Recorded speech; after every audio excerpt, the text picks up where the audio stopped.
Shalom, shalom, bonsoir, bienvenue à votre rendez-vous divin sur le plateau de GCMM Télévision, une production du ministère Groupe Chrétien pour la Mission Mondiale, une émission présentée et réalisée par votre serviteur, l'apôtre Israël Chisso.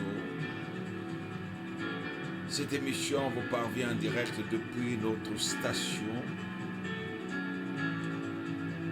Média Céleste depuis l'Est des États-Unis, dans la ville de Charlotte, dans l'État de la Caroline du Nord. Vous êtes bel et bien en direct sur Facebook Live.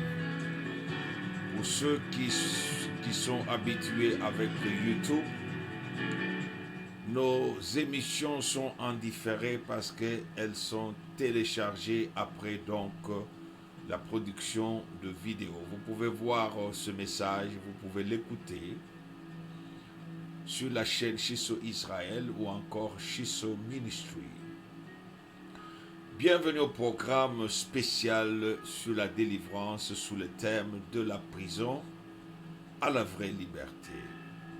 Ce programme donc a fait l'objet de la rédaction et de la publication de toute une brochure intitulée « De la prison à la vraie liberté » que vous pouvez trouver sur lulu.fr.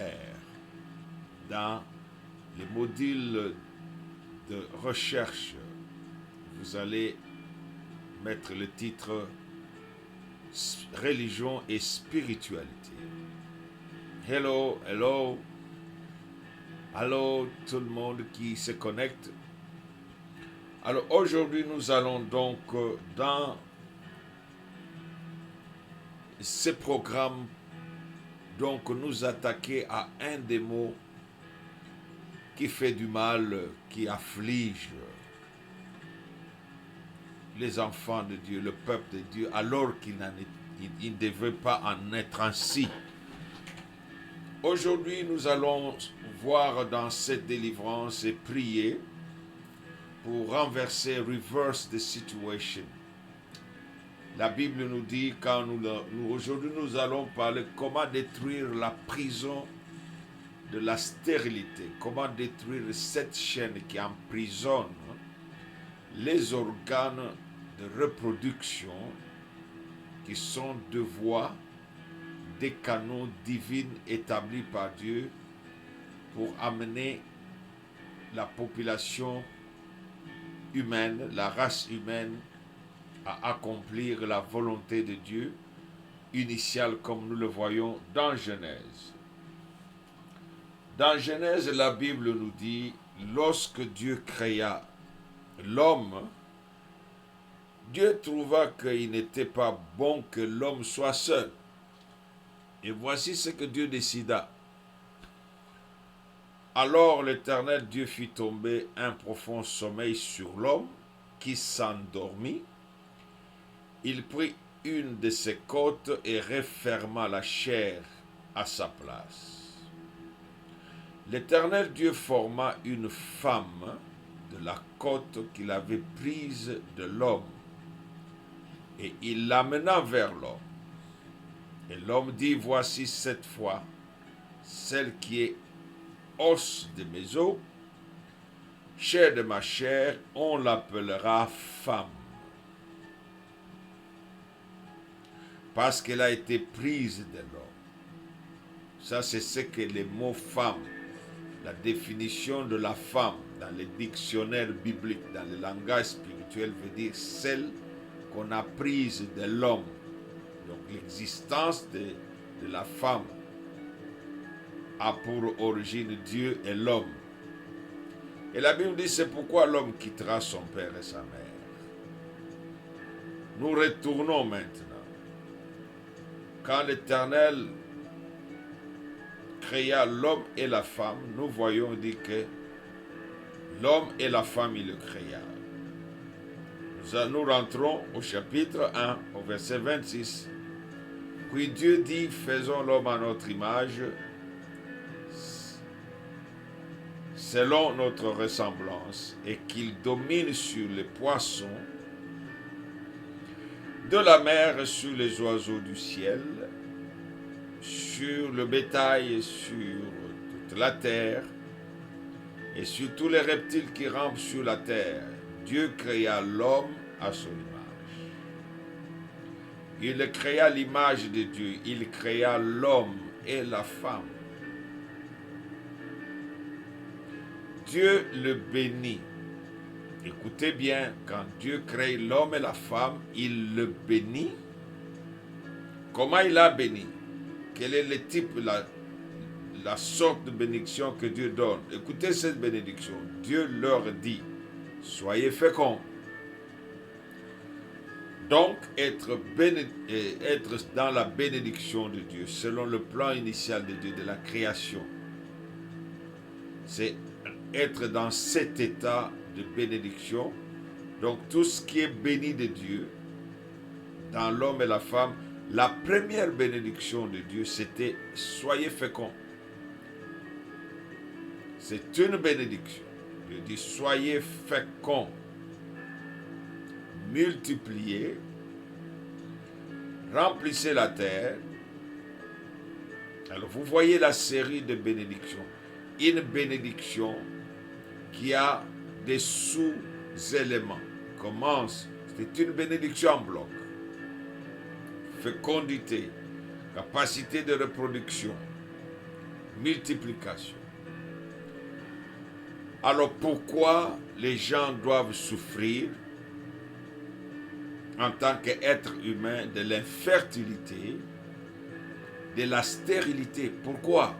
Cette question, toute personne intelligente et sérieuse devrait se la poser. Je dois savoir pourquoi je suis stérile, ou pourquoi elle est stérile, pourquoi il est stérile.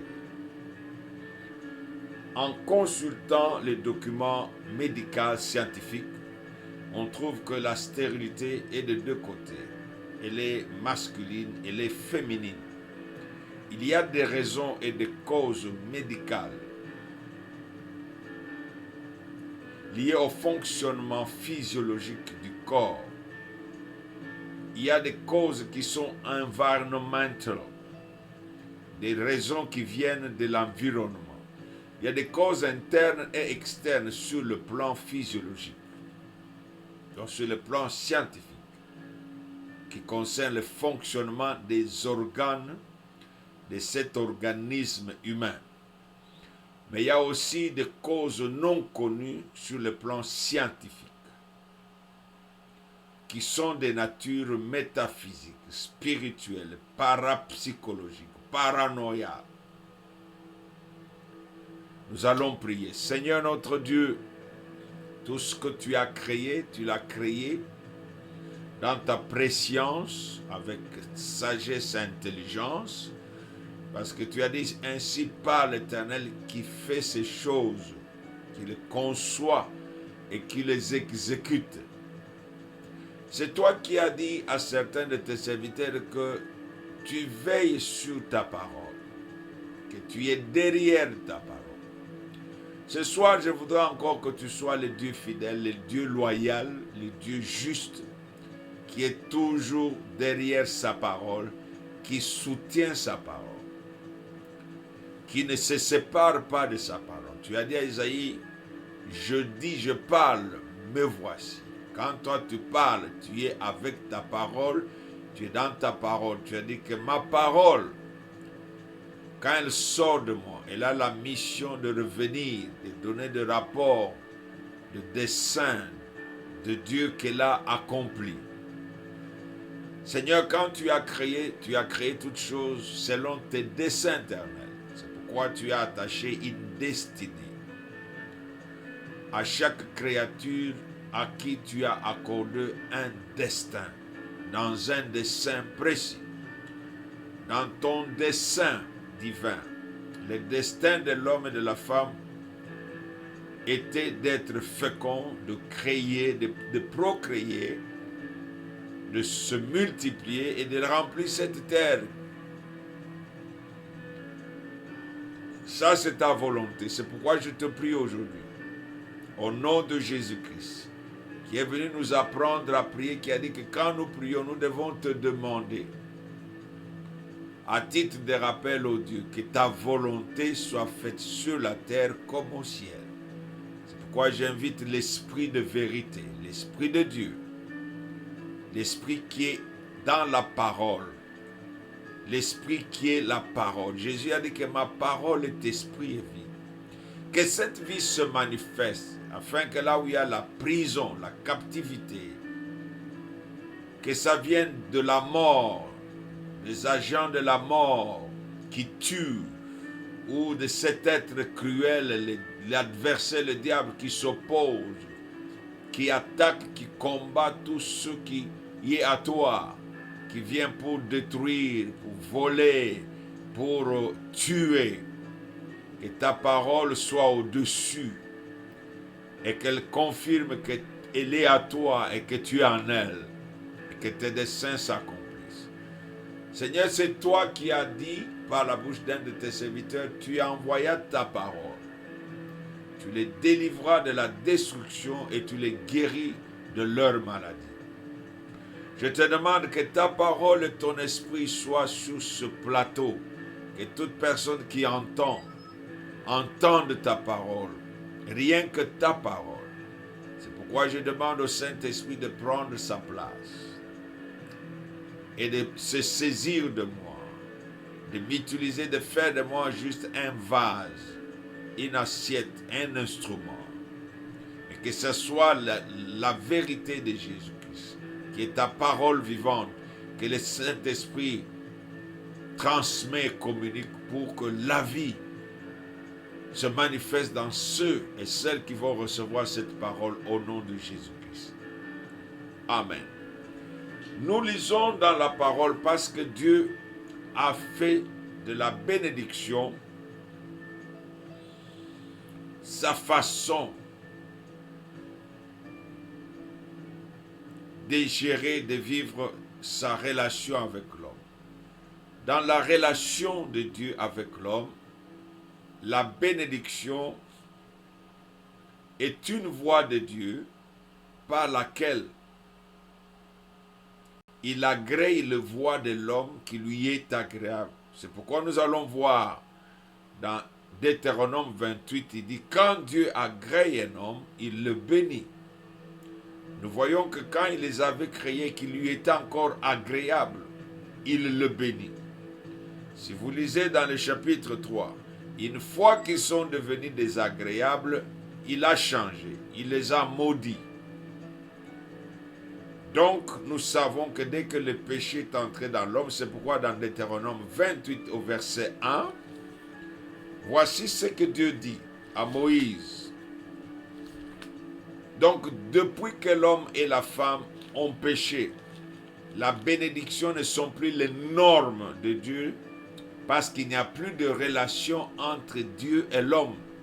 La relation a été détruite. Cette relation a été détruite. Maintenant, elle doit être rétablie, restaurée. C'est pourquoi Jésus est venu pour faire la médiation. Et il est venu faire le sacerdoce. Il est venu jouer le rôle de sacrificateur. Il s'est sacrifié. Il a fait l'intercession près de Dieu avec son propre sang. Et il a offert son corps comme une offrande pour le péché à Dieu. Il a versé le sang devant Dieu comme une libation. Ainsi, toute personne qui croit en Jésus-Christ, l'œuvre de la croix lui fait bénéficier de cet acte de la rédemption qui a fait l'expiation. Parce que Jésus a fait l'expiation.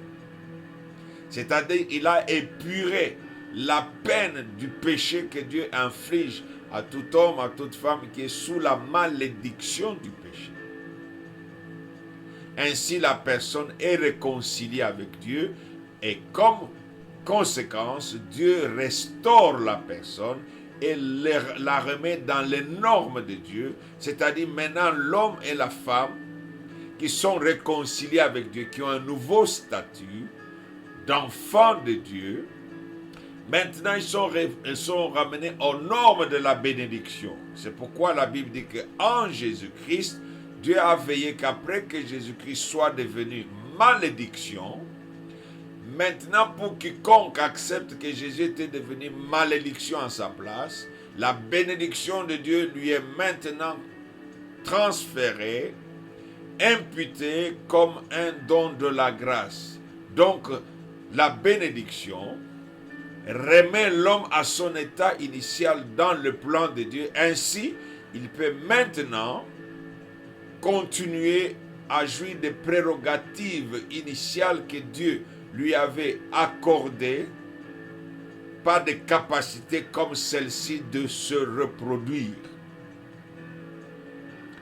Alors bien aimé, nous voyons que dans Deutéronome, Dieu dit ceci: si tu obéis à la voix de l'Éternel, ton Dieu, en observant et en mettant en pratique tout ce commandement que je te prescris aujourd'hui, l'Éternel, ton Dieu, te donnera la supériorité. L'Éternel, ton Dieu, te donnera la supériorité sur toutes les nations de la terre. Et il dit, voici toutes les bénédictions qui se répandront sur toi, qui seront ton partage lorsque tu obéiras à la voix de l'Éternel, ton Dieu. Une des choses horribles qui soit arrivée à l'être humain, c'est l'incapacité d'obéir à Dieu. C'est un défaut congénital. C'est une malformation spirituelle de naissance. L'homme et la femme n'obéissent pas à Dieu. La chair qui est dans l'homme, les nouveaux modes de vie, d'inspiration qui est la sémence du diable, rend tout homme qui est soumis à la chair incapable d'obéir à Dieu. Ainsi, la bénédiction devient étrangère ou étrange à la vie de cette personne. C'est pourquoi nous allons au verset 17 et 15. Il dit, c'est la balance de la justice. Si vous connaissez l'image ou les symboles de la justice, c'est une balance avec deux plateaux et avec une épée au milieu. C'est ça les symboles de la justice. Je ne sais pas comment ils étaient inspirés. Je crois que cette inspiration doit avoir des origines divines. Il dit, mais si, nous voyons ici, si tu obéis.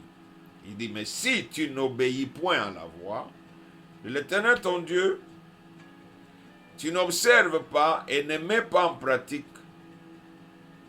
tout ce commandement et toutes ces lois que je te prescris aujourd'hui, voici, donc c'est garanti, voici toutes les malédictions qui viendront sur toi et qui seront ton partage.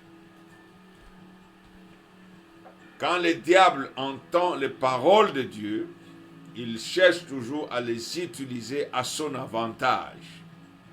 C'est pourquoi il piège les gens.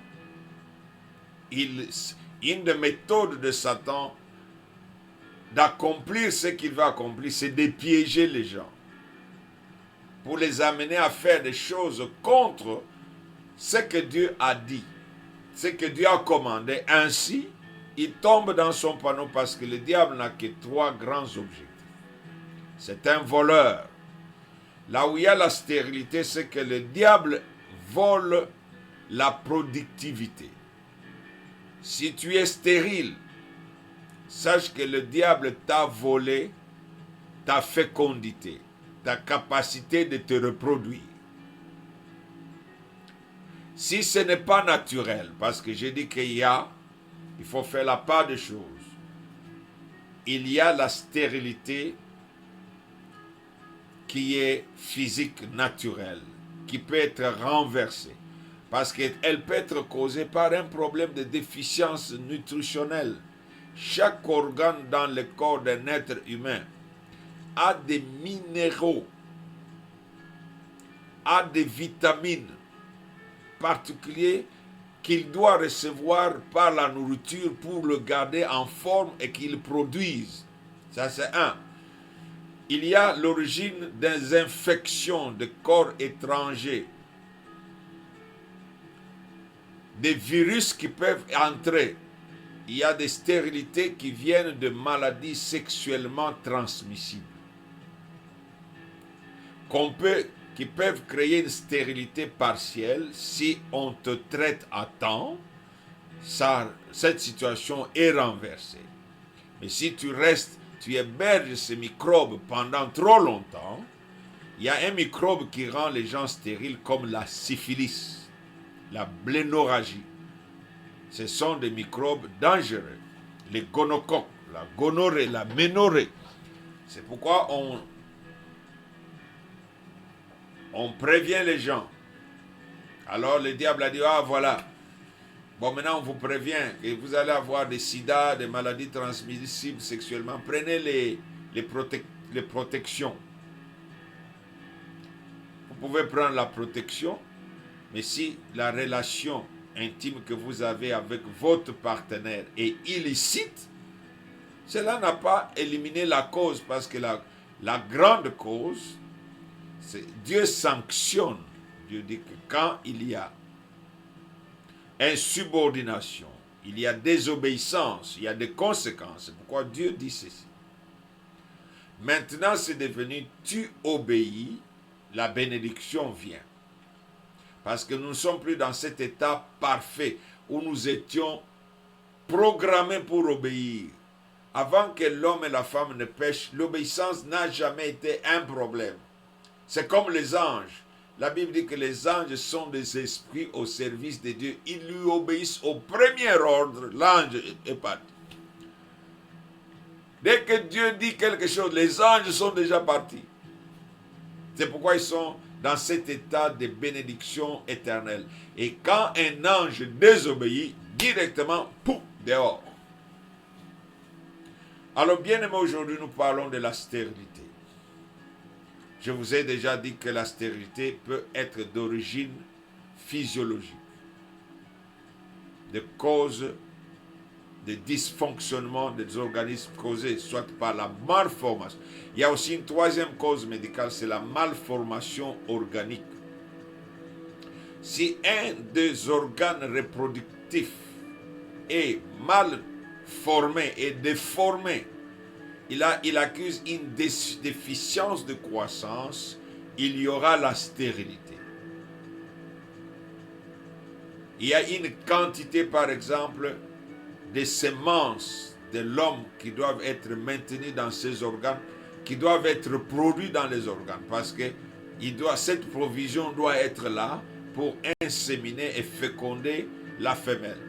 S'il y a l'absence des œufs dans les ovaires de la femelle, il n'y aura pas de grossesse.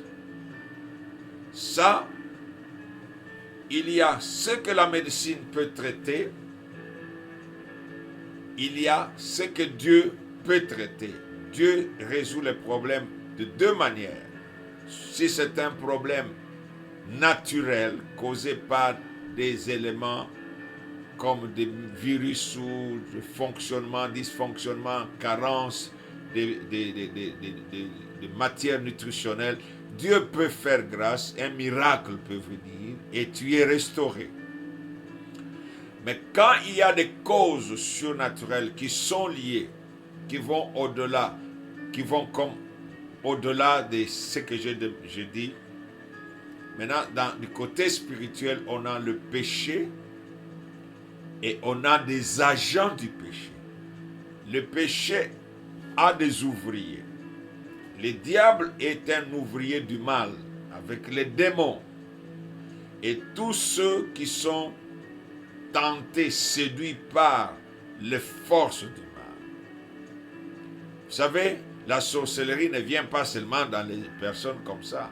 Il y a des personnes qui vont carrément chercher la sorcellerie. Si vous allez en Angleterre, ça c'était en Angleterre à l'époque.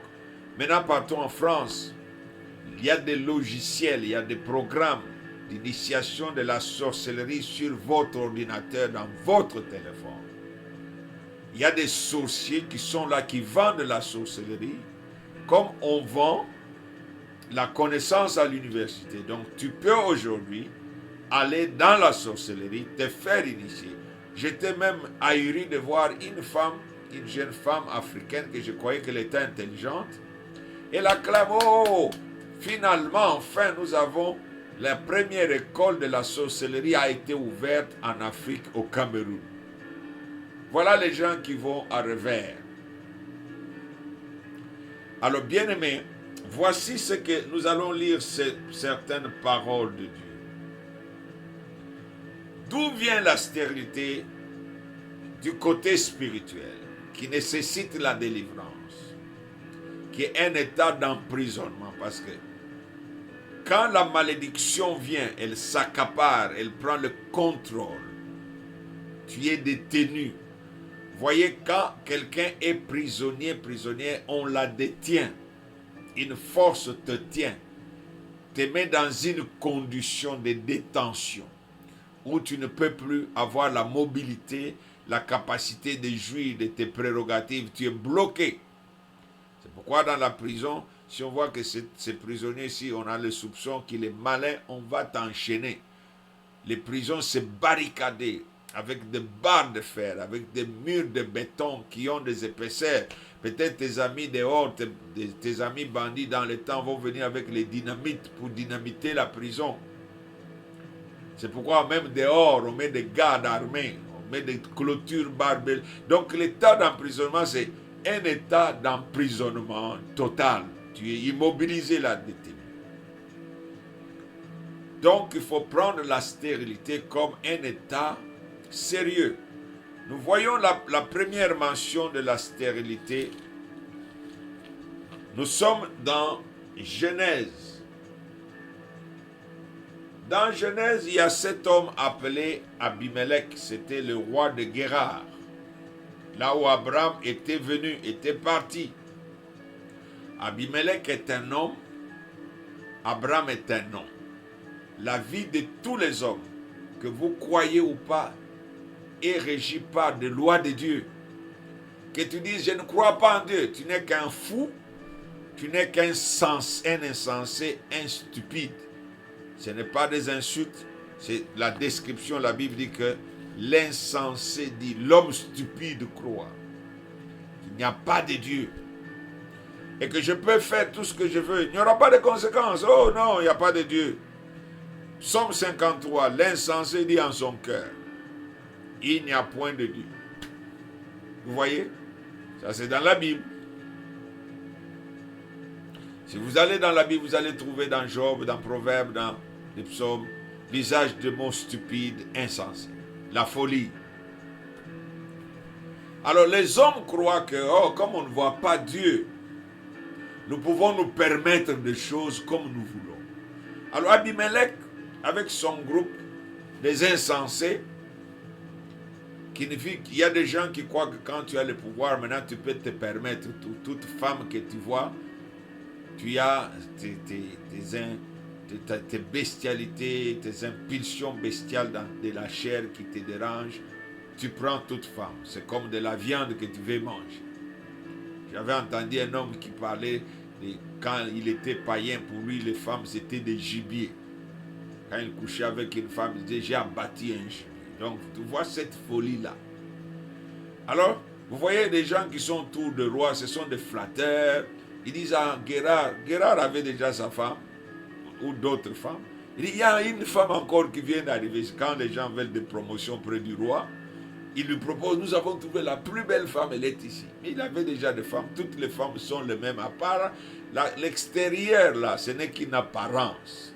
Dans la fonctionnalité, toutes les femmes sont les mêmes.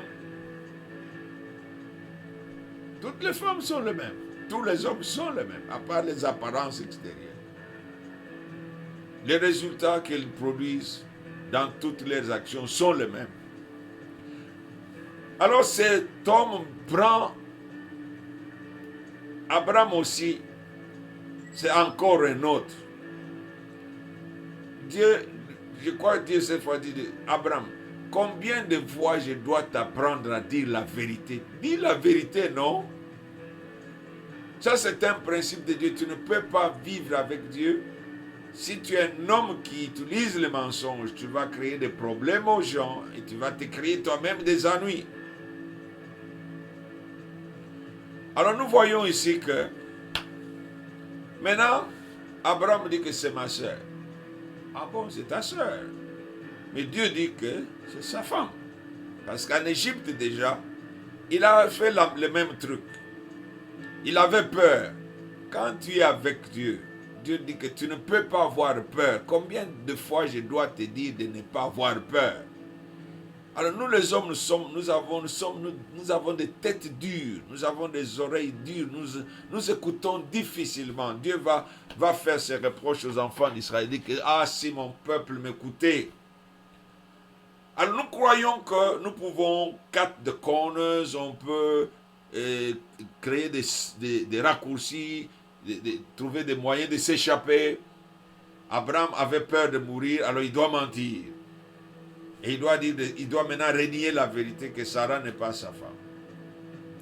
La Bible nous dit que Abimelech a pris Sarah, on l'a pris, on l'a parti avec elle, on a donné des biens, de l'argent à Abraham. Mais Dieu, qui a créé l'homme et la femme, qui dit qu'une fois qu'un homme et une femme sont unis, ils deviennent une seule chair, c'est le mari et la femme. Que ça a été fait à l'église ou pas, une fois que les deux là, dans des contextes normaux, sérieux, s'engagent, nous allons vivre ensemble. C'est l'homme, le mari et la femme. Abimelech, nous sommes dans Genèse 25. Abimelech avait pris. Regardez ici. On nous dit ceci. Il remonta de là à Beersheba. Nous lisons à partir, je suis dans un autre, nous sommes dans le verset, dans le chapitre 25. On dit, non, ici ce n'est pas, attendez-moi, c'est pas ça. Abimelech ici, j'étais en train de regarder un chapitre qui n'est pas celui qui est indiqué. Quand Abraham quitte l'Égypte, il vient s'installer à Guérar. Nous allons remonter un peu plus haut, parce que là, c'était l'histoire d'Isaac. Abraham à Guérar, nous sommes dans Genèse 20. Genèse 20, 18. Excusez-moi. La Bible nous dit ceci. Abraham partit de là pour la contrée de Midi, s'établit entre Kadès et Shur. Abraham disait de Sarah, sa femme, c'est ma sœur. Abimelech, roi de Guérar, fit enlever Sarah. Alors Dieu apparut en songe à Abimelech pendant la nuit et lui dit, voici, tu vas mourir. Voyez ça, c'est très sérieux. Les gens qui jouent avec l'adultère, tu es vraiment au bord de la mort. Dieu peut te tuer là. Il dit, tu vas mourir à cause de la femme que tu as enlevée, car elle a un mari. Car elle a un mari. Vice versa. Les hommes prennent les femmes d'autrui qui sont mariées et des femmes célibataires. Pendant ton célibat, tu vas coucher avec un mari d'autrui. Il y a beaucoup de gens qui disent, je ne sais pas ce que j'ai fait, tu ne sais pas ce que tu as fait. Ce cas ici est un cas d'étude. La Bible dit que maintenant rend la femme de cet homme, verset 7, car il est mon prophète. Mais avant ça, regardez ce que la Bible nous dit. Au verset 18. Abraham, 17 et 18. Abraham pria Dieu et Dieu guérit Abimelech et sa femme et ses servantes et elles purent enfanter. Car l'Éternel avait frappé de stérilité la maison d'Abimelech. Vous avez vu la cause. Ici, c'est une cause divine juste. Quand Dieu te frappe de la stérilité, il n'y a que par la prière que tu peux être délivré de la stérilité. Il y a des stérilités dont les gens souffrent parce qu'ils ont touché à ce qui est sacré. Et quand vous commettez un sacrilège, un acte de péché, la Bible dit que la malédiction vient de toi. La malédiction est une verge, c'est un bâton avec lequel Dieu punit partiellement les êtres humains. Au lieu de les tuer, il te frappe de la malédiction. C'est pourquoi, si tu es en train de m'écouter, tu dois regarder ta vie dans le passé. Qu'est-ce que tu as fait? Parce qu'il y a des gens qui ne se rendent compte qu'ils sont stériles que quand maintenant on est marié. Ça peut être une cause. Retiens ça. Et Dieu a dit que comme tu avais fait du mal, tu as enlevé la femme de quelqu'un. Heureusement, Abimelech dit, Dieu, tu sais, je ne l'ai même pas touché. Je ne l'ai pas touché au Dieu. Dieu dit, c'est moi qui t'ai empêché. Mais le mal était déjà fait. Toute sa maison était déjà frappée de stérilité. C'est pourquoi la science, il y a des gens qui vont chez le médecin et disent, on ne sait pas d'où ça vient. Alors quand le diable voit qu'on a péché, lui aussi il entre dans. Le diable ne se fait jamais inviter. C'est un barbare. C'est un incivique. Lui il ne demande jamais de l'invitation. Une fois que tu as transgressé la loi de Dieu, dis, I got it from here. Quand le diable a piégé Adam et Ève, tout ce qu'il voulait, c'est que Dieu les chasse et dit, je vous récupère.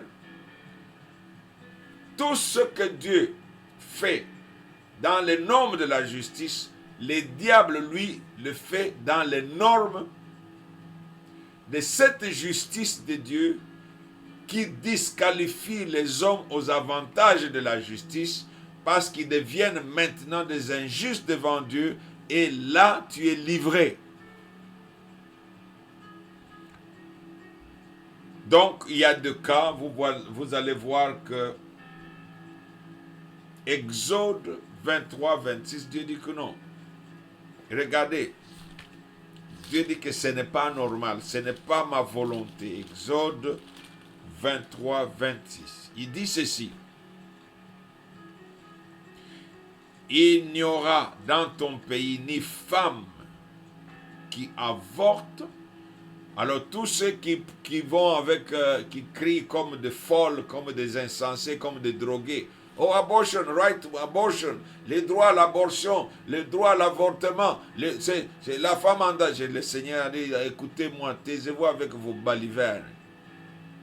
S'il y a une menace sur la vie d'une femme enceinte, ça ne vient pas ce n'est pas naturel.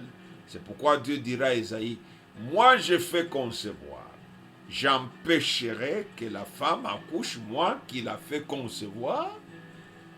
Alors arrêtez avec vos bêtises. Oh, le droit à l'avortement, c'est un droit démoniaque. Dieu ne peut pas ordonner qu'une femme soit enceinte et qu'elle soit un instrument de la procréation pour continuer l'œuvre de Dieu. Et en même temps, Dieu est incapable de la préserver, de la protéger, qu'elle ne souffre pas. C'est pourquoi la grossesse n'est pas une maladie. Ce n'est pas une maladie. Il n'y a aucun danger sur la grossesse. Tous les dangers qui sont venus sont liés à la seule cause originale, le péché. Le péché a tout bousillé. Le péché a tout corrompu. Le péché a rendu toutes choses dysfonctionnelles. Avec le péché, la mort est entrée dans l'humanité. Le malheur, la souffrance, la malédiction. Donc, tous ceux qui disent, oh, nous défendons les droits de l'avortement, ce n'est pas un droit. Tous les enfants qui sont avortés vous attendent au tribunal de Dieu. Que Dieu, tu m'avais envoyé pour que je vive, mais elle m'a tué. Il faut qu'elle soit punie. Parce qu'elle m'a empêché. Tu m'avais destiné à faire quelque chose pour toi, mais elle m'a empêché, ils m'ont empêché. Tu payeras pour ça. L'avortement, c'est un crime. Vous voyez, Léa et Rachel est mort après la naissance de Benjamin. La mort est naturelle maintenant parce que c'est la réalité. C'est le destin de tout être humain ici. Tu meurs d'un accident, tu meurs de quelque chose, tu mourras. Mais tu ne peux pas dire à cause de la peur de la mort, je vais vivre, je vais tuer quelqu'un. Non, dis, tu n'as pas le droit de tuer quelqu'un. Je vais vous raconter aujourd'hui une histoire d'une femme. Il y a les causes de stérilité. Parce que quand il y a le péché, avant que Dieu n'intervienne, il faudra d'abord se repentir.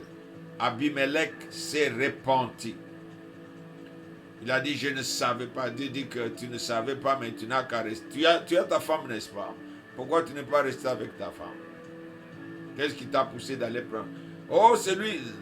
Dieu a dit que tu vas mourir. Tu as pris la femme de quelqu'un. Vous savez, l'ignorance n'est pas une excuse. Abimelech pouvait dire, il a avancé, Dieu a dit que tu le saches ou pas, qu'il dise vrai ou pas, quand Dieu a établi des normes, des structures, elles restent. C'est à toi de chercher à connaître. C'est pourquoi, si tu es ignorant, tu es en danger. Le Seigneur dit que vous connaîtrez la vérité. Comment vous connaissez la vérité? Si vous allez demeurer dans ma parole. Toute personne qui s'engage à chercher à savoir qu'est-ce que Dieu a dit et qu'est-ce que Dieu veut, cette personne va acquérir la connaissance et cette connaissance de la vérité va les délivrer du danger de la mort. C'est ta responsabilité, c'est ma responsabilité de connaître ce que Dieu a dit. C'est pas pour rien que Dieu a fait écrire la Bible. Tu dis, oh, moi je suis un Africain, nous les Africains, nous ne lisons pas. Ah, tu mourras stupidement.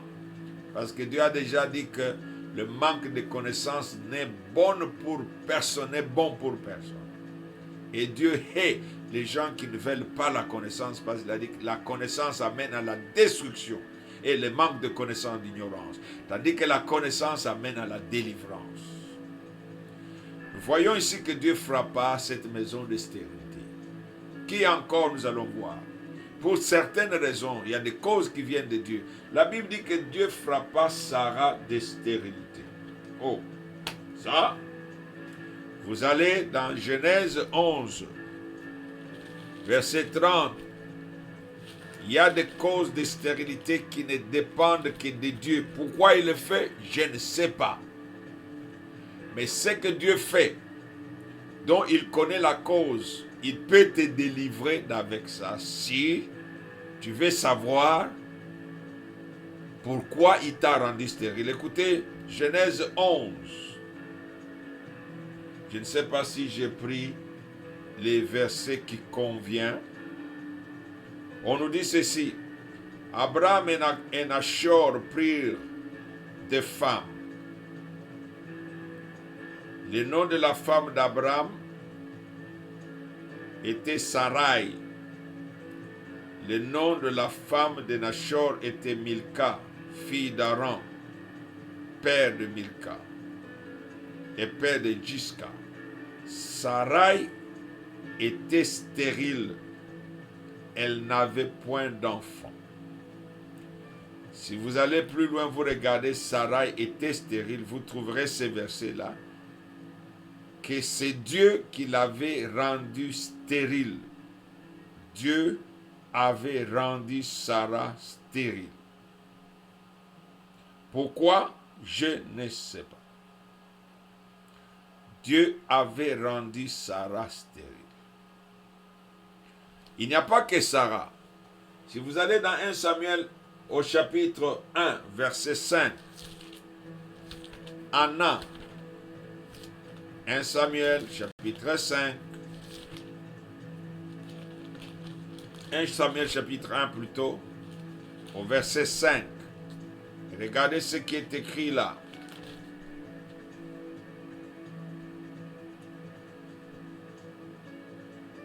Mais il donnait à Anne une portion double, car il aimait Anne, que l'Éternel avait rendue stérile. Je parle comme un enseignant, calmement, ce n'est pas ça, on n'a pas besoin de prêcher avec des sujets comme ça, parce que il faut que la vérité passe, que ça sink. Dieu avait rendu Sarah stérile, Dieu avait rendu Anne stérile, Dieu avait rendu Élisabeth stérile. Pourquoi? Je crois que c'est dans l'interprétation des circonstances que nous pouvons tirer des déductions. Que quand Dieu a un très très grand projet qu'il ne veut pas qu'on puisse déranger, il a un plan mystérieux spécifique. Il crée des conditions pour garder les gens dans des conditions où ils n'ont pas le contrôle de leur vie jusqu'à ce que Dieu termine. Parce que Dieu ne voulait pas. Vous voyez, quand Abraham a écouté Sarah pour circuiter le plan de Dieu, Ishmaël est né. Dieu n'a jamais voulu qu'Ismaël naisse parce qu'il savait que si un autre enfant naissait, que par Sarah, parce que Dieu avait dit de toi sortira des nations, de rois. C'est pourquoi Dieu changea le nom de Sarai en Sarah. Non seulement une princesse, mais c'était celle de qui sortirait des royaumes de rois. Dieu avait un plan précis. Il dit, toi, tu n'auras qu'un enfant. Quand il va il y a encore une autre quatrième femme. Dieu frappa Rebecca. Genèse 25. Rebecca est la femme d'Isaac, le fils d'Abraham. Sarah est stérile. Rebecca est stérile. Rachel aussi sera stérile. Il y a quelque chose, n'est-ce pas? Stérile, stérile, stérile. Vous savez que Jacob, on l'a truqué. Dieu a laissé faire. Alors, comme Dieu a vu que Jacob ne respectait pas les règles du mariage, il n'a pas aimé Léa. Alors Dieu a dit, bon, Léa n'a pas cherché à marier Jacob de force. C'était leur culture qui avait fait d'elle une victime. Dieu a dit, il la consola en la rendant féconde. Mais Léa resta stérile. On ne sait pas pourquoi.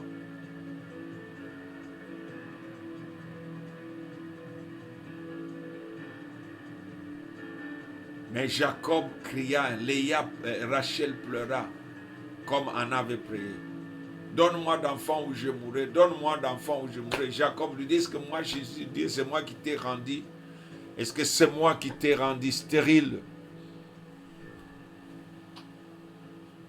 Alors, bien-aimé dans le Seigneur, il y a quelqu'un qui me dit que le son est peu. Il faut vérifier chez toi parce que tu es la première personne qui me dit ça. Il y a des gens qui sont en train de suivre le programme depuis longtemps, qui n'ont pas soulevé le problème de son. Veille bien voir ton appareil, si ton appareil est bien chargé, si ton son à toi, ton volume est bien en place. Alors nous voyons que c'est des hommes de Dieu, des gens qui sont dans le plan de Dieu. C'est des gens qui sont dans le plan de Dieu, qui souffrent de stérilité. Alors maintenant, qu'en est-il des personnes qui n'ont pas ces statuts?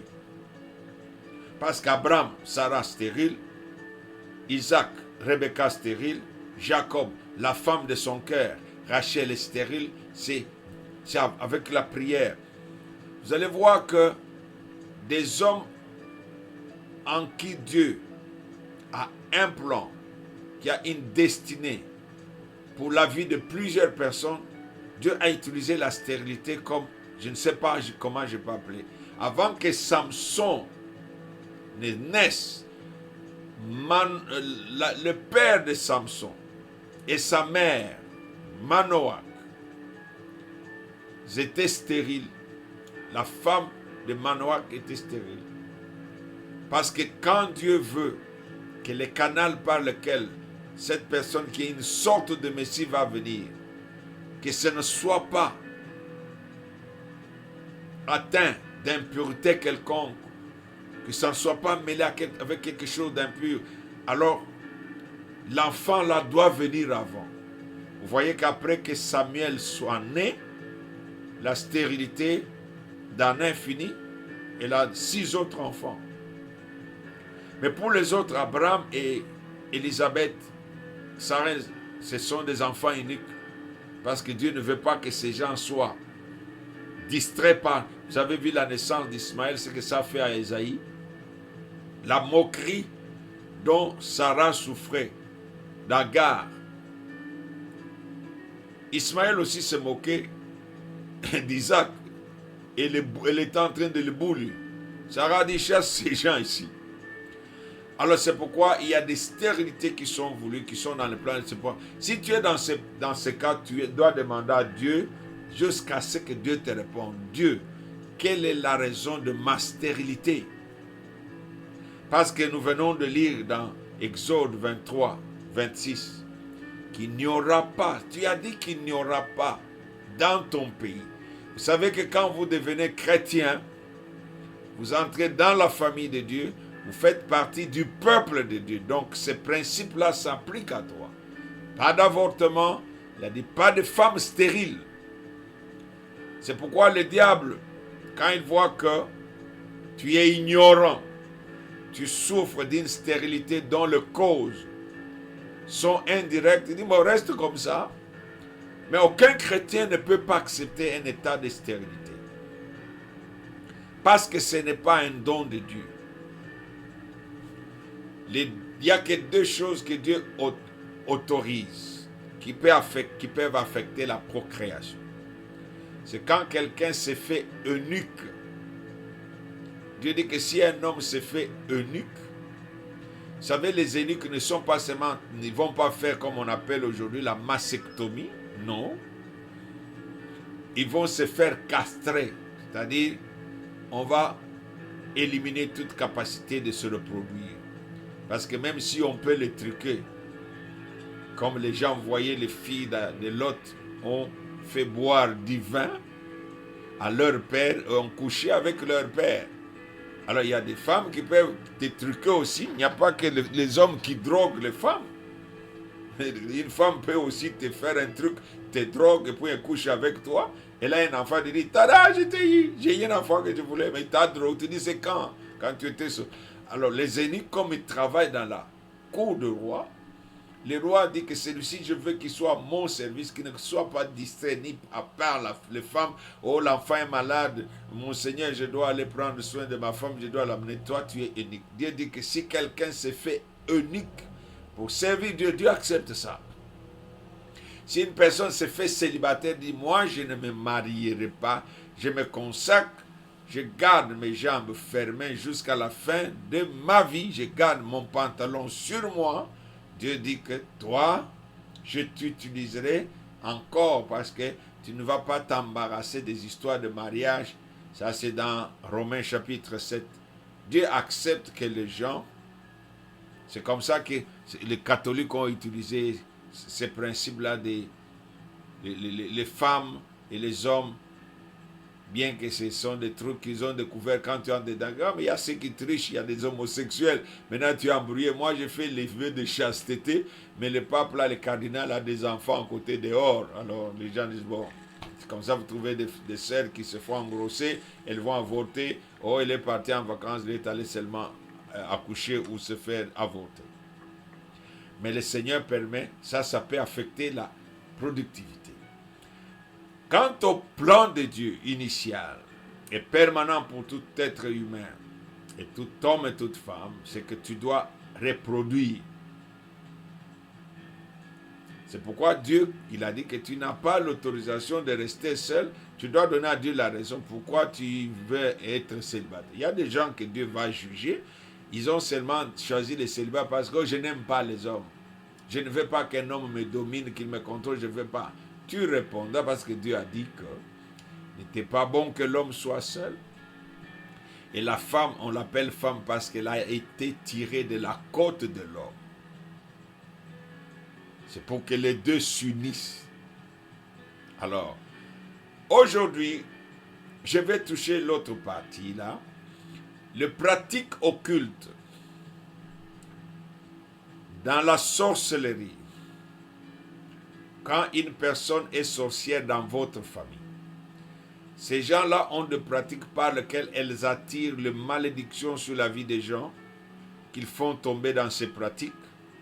Ainsi, la stérilité peut être une cause d'origine occulte. Vous savez que la sorcellerie, il y a des pratiques d'envoûtement. On envoûte quelqu'un avec l'impudicité. Vraiment, c'est un esprit dont la personne est envoûtée. Et on envoie cette personne pour qu'elle n'aille coucher qu'avec les personnes mariées. Comme ça, la malédiction va se déclencher automatiquement et ça aura des résultats sur la personne. Il y a la stérilité qui vient de pratiques, de mauvais sorts qu'on jette aux gens. Vous savez, quand vous faites du mal aux gens, la malédiction est une pratique universelle. Si tu vas offenser quelqu'un qui est dans ce droit, si la personne te maudit, c'est pourquoi la Bible dit que la malédiction sans cause n'aura pas d'effet. Donc il y a des causes de malédiction. Tu sais qu'un enfant peut être maudit par sa mère, maudite par sa mère, et ça peut amener à la stérilité. Si elle a touché ce point particulier. Que toi, ta vie là, sauf si je ne t'avais pas mis au monde, alors comme tu ne le connais pas alors, rien ne sortira de toi. Tu seras comme un arbre sec. Toute ta vie, tu mourras comme tu es là et tu sors pour savoir que c'est moi qui t'avais engendré. Alors, quand les gens vont engager d'autres personnes maléfiques, des sorciers, des magiciens, des marabouts, il y a des gens qui vont chercher des gens pour te maudire dans cet aspect particulier. Maudit là pour qu'elle ne puisse pas enfanter. Il y a des malédictions, des mauvais sorts qui sont jetés par des paroles de gens qui ont maudit ton sein que tu ne pourras pas enfanter. Alors ils peuvent jeter des choses, ils peuvent te donner des choses à manger que tu vas manger sans savoir, tu vas comme ça, bêtement dans des fêtes où tu n'as aucun... Moi, je dis aux gens, si je ne te connais pas, si on n'a pas de rapport rapproché, tu m'invites à ta fête, je ne viens pas. Je ne sais pas ce que tu vas faire de moi. Je ne viens pas.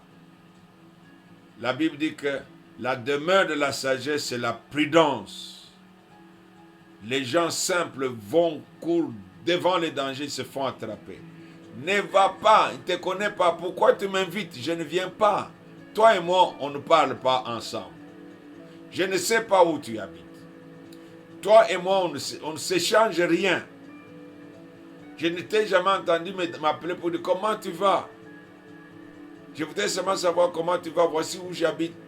Est-ce qu'on peut se rencontrer un peu pour partager le temps? Il n'y a rien comme ça. Tu dis, oh, seulement viens au mariage de ma fille. Je ne viens pas. Et cela, je le dis au nom de Jésus-Christ, je ne viens pas. Sois prudent. Parce que tu ne sais pas qui on a engagé contre toi pour te piéger, te tendre de pièges. Il y a un ami qui avait prêché un message, le mot l'a dit, it all started at the party. C'est à la fête que ça a commencé. Oh, toi, tu aimes le party, tu n'aimes pas rester. Les gens qui sont avec le Seigneur Jésus-Christ ne pouvaient pas souffrir de solitude. Il n'y a pas de solitude. Je ne suis pas un homme seul. Je suis avec le Seigneur, avec les anges.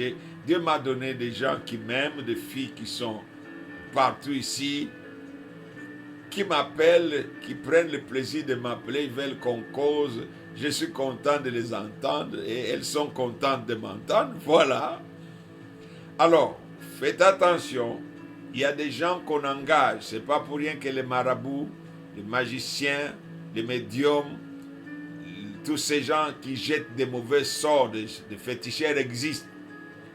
C'est pourquoi si vous marchez dans la vérité, dans la pureté, vous faites de Dieu votre abri, votre refuge, les malédictions qui peuvent dire c'est sans cause, ça ne vous atteindra pas.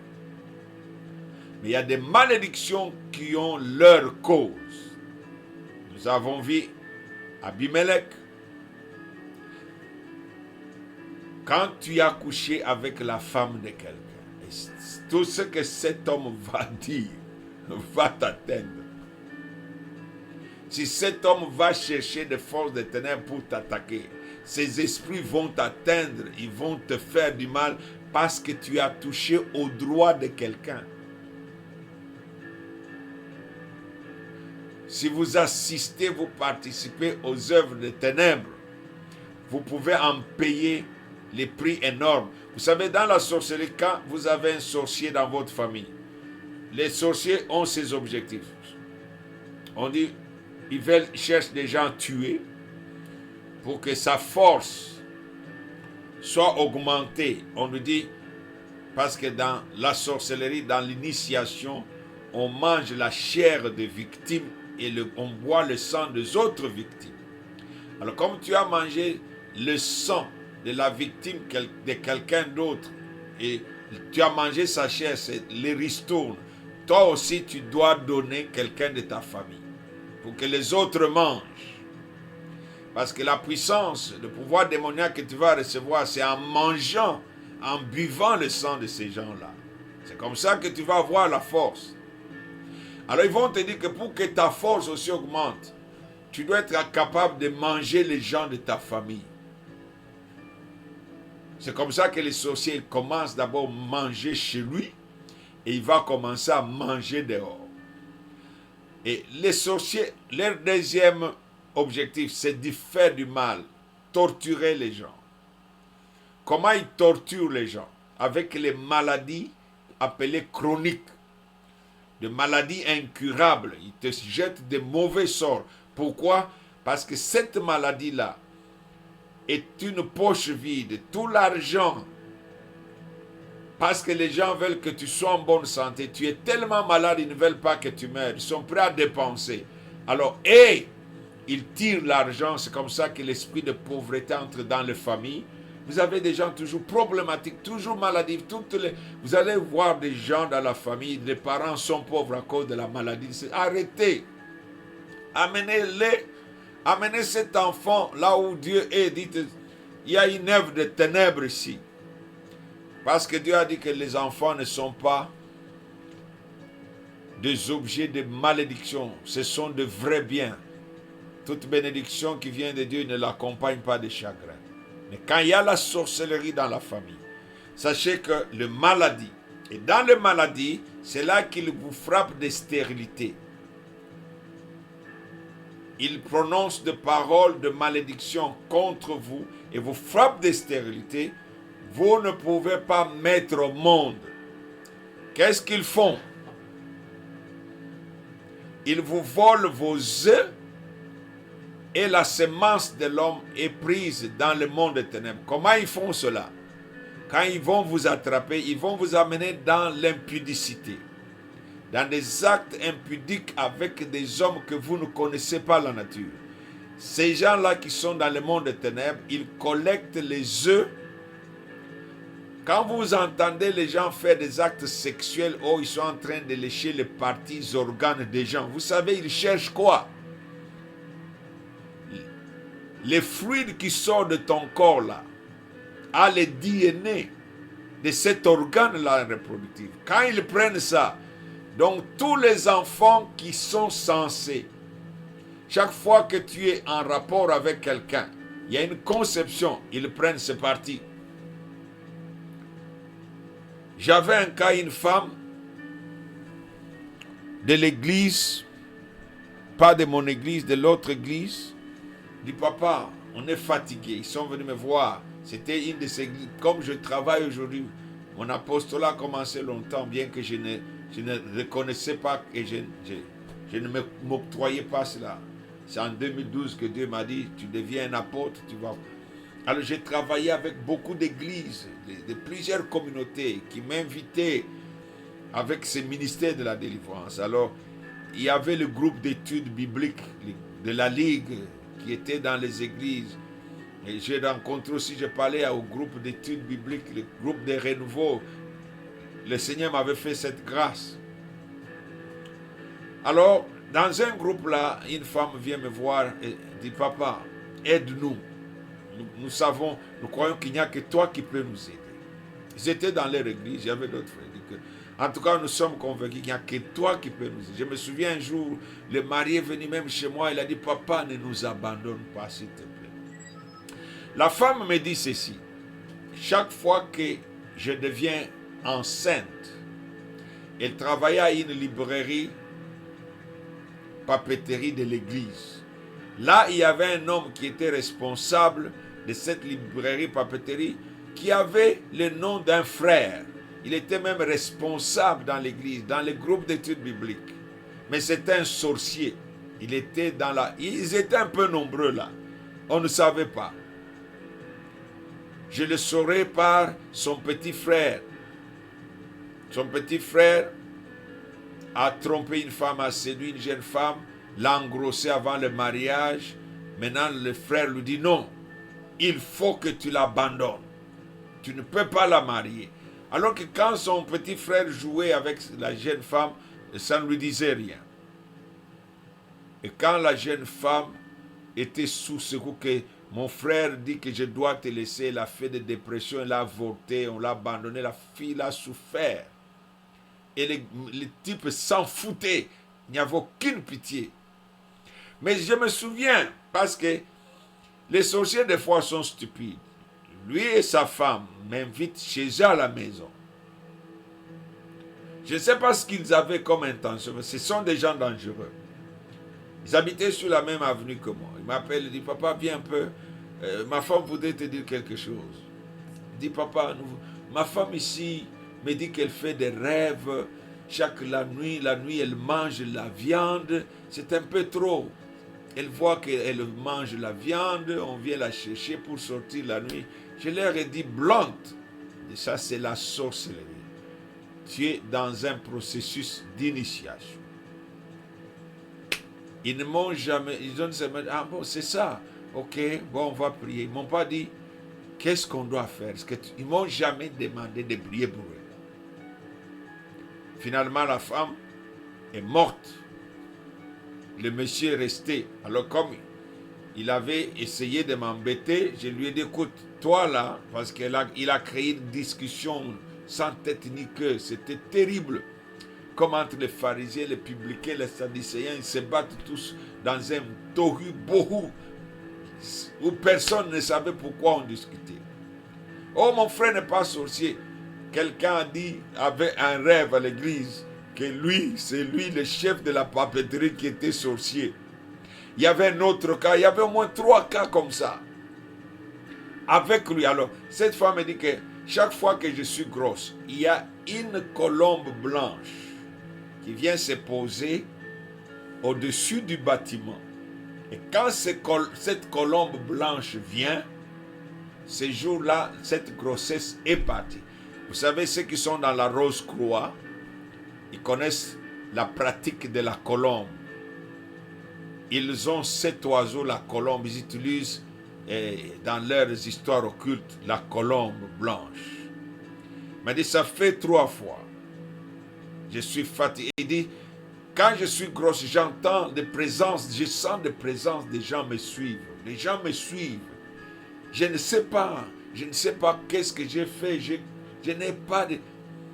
Il dit, mais quand le moment arrive, c'est cette colombe-là. Dès que je sors pour entrer au travail, cette colombe-là s'envole, la grossesse aussi partie. Alors ils sont venus me voir.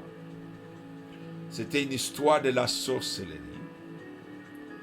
Parce que s'ils ne te rendent pas stérile, ils vont voler tes œufs, une fois que les œufs sont fécondés, ils les prennent. Soit ils prennent les semences lorsque tu as posé des actes impudiques, tu as été léché, la femme te dit que tu es tellement bon qu'elle a avalé ta semence. C'est dans la sorcellerie que tes enfants vont naître. Je peux vous donner, parce que c'est un ministère de 40 ans. 40 ans et plus. Ça, c'est un homme qui était avec nous Full Gospel. Directeur de la Banque centrale, bourré d'argent. Un homme qui était très imbu, parce que lui, il roulait en Mercedes, nous, on était à pied. Ils ont été carrément, je ne sais pas si c'était l'humilité ou quoi, mais ils m'ont appelé si je pouvais prier pour eux, parce que il dit, je suis avancé en âge, ma femme et moi, on ne met pas au monde. Ça m'inquiète. Je n'ai pas la personne. Alors j'ai dit, je vais prier. Le Seigneur m'a dit, va prier chez eux. Je suis allé chez eux. Ils m'ont donné une chambre dans leur villa. J'ai laissé ma femme et mes enfants. J'ai dormi 3 jours dans leur maison. Ils m'ont donné le lit, mais je dormais par terre. J'ai dit, Dieu, parle à cet homme. Quand tu as un problème, moi souvent quand je prie, je dis que Dieu te parle. Parce que ce n'est pas mon affaire à moi, c'est toi. Je n'ai pas de fichiers pour remplir tous vos dossiers là. Il ne faut pas avoir trop de dossiers déjà dans la tête. Alors, il me dit que le Seigneur lui a montré. D'abord, je lui ai posé la question qu'il me parle de sa jeunesse, de son enfance. Il m'a dit qu'il avait un oncle féticheur, c'est lui qui portait la casserole de la nourriture préparée qu'on allait offrir aux esprits des ancêtres. C'est lui qui portait. Quand la femme de son oncle terminait de prier, de faire des cérémonies, elle a demandé maintenant on va donner la nourriture aux esprits des morts, des ancêtres. Vous qui aimez des ancêtres. Alors, les forces de ces esprits dont il portait la casserole pouvaient les tuer. Comme c'était un enfant innocent, au lieu de les tuer, ils ont pris sa fécondité. Ils lui ont arraché ses organes spirituellement. Ainsi, quand il se marie, chaque femme avec qui il s'accouple, la femme fait des grossesses. C'est pourquoi vous avez des femmes, quand on parle de femmes de nuit, de mari de nuit, vous avez des gens qui rêvent qu'elle a des grossesses. Elle rêve qu'elle est grosse. Mais apparemment, tu n'es pas grosse. Après un temps, tu rêves que tu as enfanté, tu as accouché. Tu as des rêves comme ça où tu sens que non, j'ai accouché. J'ai eu des femmes qui m'ont dit, moi, il y a tous des périodes où je sens que je suis grosse et puis je commence à voir des rêves que je suis grosse et j'accouche. Et ça se répète au moins. Ça fait, quand tu vois ça, c'est que les enfants sont des prisonniers dans le monde des ténèbres. Toi, tu enfantes pour l'esclavage. Donc, il y a le monde des ténèbres qui a besoin des ouvriers. Et par la voie de la stérilité démoniaque, les gens ont vendu leur maternité, leur paternité. Les enfants vont dans le monde parce que vous êtes sous l'oppression satanique. C'est comme ça que vous avez des maris de nuit, des gens qui ont des femmes de nuit. Quand ils se réveillent, ils ont leurs habits sous-vêtements mouillés. Les femmes, les sous-vêtements mouillés, des corps fatigués. Tu sens des présences des gens. Et ce sont certaines causes de stérilité. Le Seigneur a dit, il n'y aura pas de femmes stériles. Alors si cette stérilité ne vient pas de Dieu, elle vient du monde des ténèbres, elle peut être brisée. Car c'est l'œuvre d'un esprit impur, c'est l'œuvre d'un esprit démoniaque. Ce sont des puissances des ténèbres qui pratiquent l'oppression sur ta vie. La Bible nous dit que quand Isaac a réalisé que sa femme était stérile, 20 ans de mariage, marié à 40 ans, 20 ans de stérilité, il a dit, la Bible dit que c'était un fardeau. Isaac a dit, c'est un fardeau, ça pèse trop lourd. Genèse 25, 21, la Bible dit que Isaac cria à Dieu. Il supplia Dieu. Il dit, non, je ne peux pas être un arbre sec. Dieu brise cette malédiction. Vous savez, comme j'ai touché parce que c'est un des chapitres que je n'ai pas développé dans les livres. Je n'ai pas développé les sujets, mais aujourd'hui, j'en parle en détail. Concernant les actes sexuels, quand vous allez dans les livres de Lévitique, Dieu dit, tu ne verras pas la nudité d'un de tes parents ou de la femme de ton père. Tu ne verras pas la nudité de ton père et de ta mère. Ces choses-là sont à la base des malédictions qui peuvent contribuer à l'état de stérilité. L'inceste peut être à la base et la cause de votre stérilité. Si vous avez eu des rapports interdits entre vous, ça peut être une des causes. Quand il y a le péché à la base qui ont ouvert la porte au démon, la solution pour ta délivrance est la repentance. Tu dois te repentir. Tu dois demander à Dieu que tu reconnais que tu as fait du mal. Du moment que Jésus est venu et que Dieu a décidé de pardonner tout péché sans tenir compte de ce que vous avez fait si vous venez à lui par Jésus-Christ. Donc la malédiction peut être brisée par l'œuvre accomplie par Jésus à la croix. Si tu veux, cette malédiction peut être brisée aujourd'hui. Cette chaîne peut être brisée et tu peux sortir. Si ce sont les gens qui t'ont jeté de mauvais sorts, parce que ta mère, le monde de ténèbres est très très dangereux. Si ta mère a pris des dettes des gens qui prennent des dettes des gens à cause de l'avidité, de la convoitise. Vous avez des femmes qui convoitent les choses des gens, on va prendre des dettes. On commence à te demander, comme les femmes africaines, tu commences à discuter. Oh, je ne veux pas payer, amène-moi. La personne te dit, tu verras. Tu verras ce qui va arriver à tes enfants. Si vous avez une mère comme ça, un père comme ça qui va voler, on vole les salaires des gens au travail.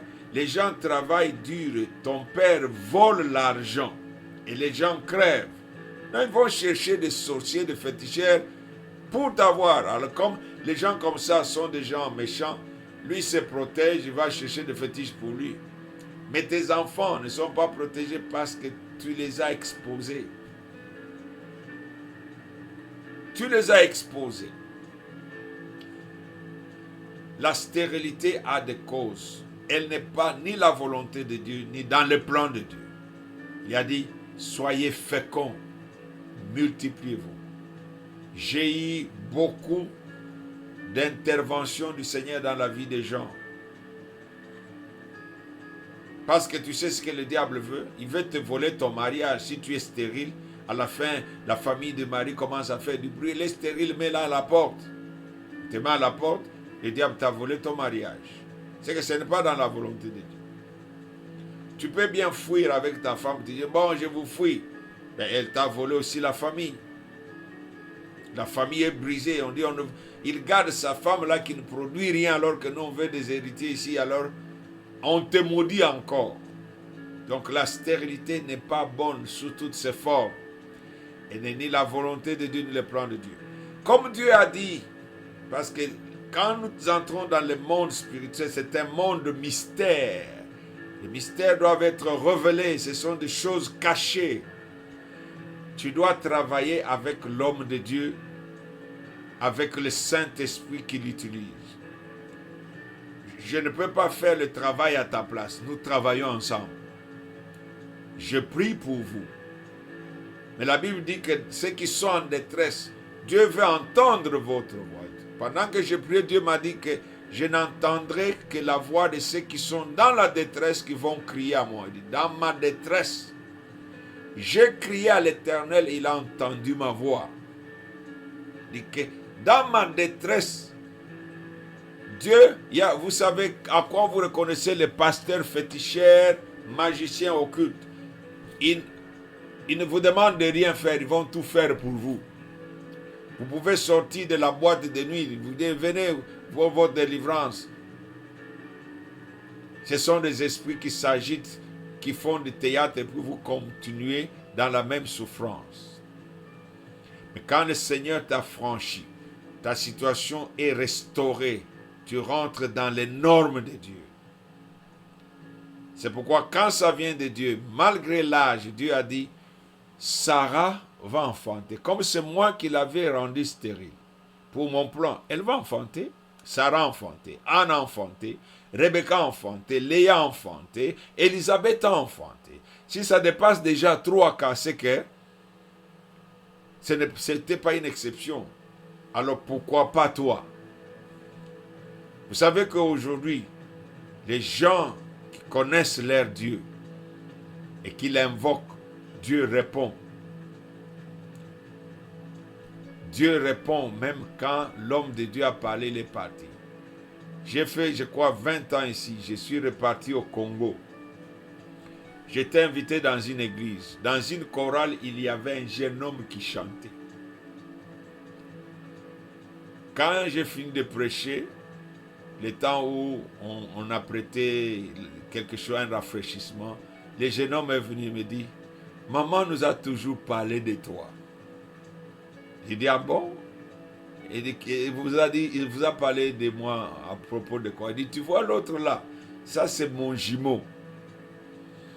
Il dit que tu avais prié sur maman et tu avais prophétisé qu'elle sera mère des jumelles ou des jumeaux. Tu es parti. Elle est restée nous avoir.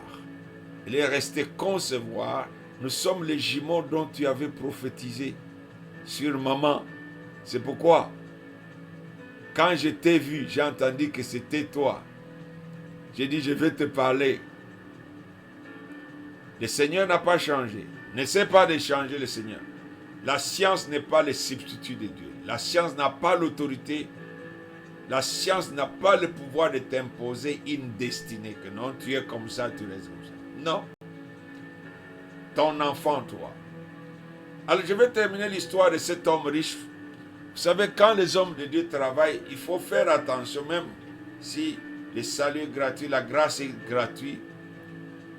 Une monture dont on ne prend pas soin, elle ne travaillera plus. Alors la femme, l'homme vient me dire ceci. L'homme à la casserole, qu'on avait pris les organes reproductifs qui produisaient dans le monde des ténèbres, me dit que pendant que je dormais, j'ai eu ces rêves.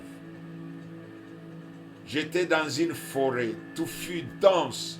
J'entendais les voix des enfants crier au milieu de la forêt.